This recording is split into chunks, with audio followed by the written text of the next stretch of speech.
πειράζει, θα πάρω μαζί μου να έχεις κάθε βράδυ, θα κάνεις αυτό που θέλεις. Κάθε βράδυ θα γαμιέσαι. Δεν λέμε τώρα ευτυχώς και το Χρήστο που είχα πάει κάθε βράδυ τον γαμούσα. Εγώ έχω ανάγκη να φύγω, έχω επιθυμήσει να φεύγω να τα πούμε, να σε χαμίσω βράδυ. Δεν το έπρεπε ξανάγει.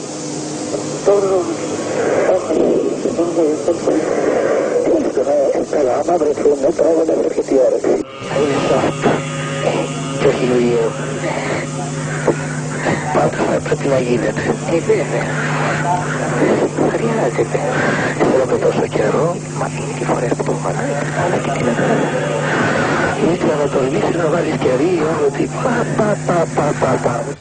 Το πίμνιο όμως δεν είναι... Υπηρέτησα σε μεγάλες θέσεις, υπηρέτησα στο ψηφίσμα. Δεν είχα δικαίωμα να έχω κάτι για μια ανάγκη.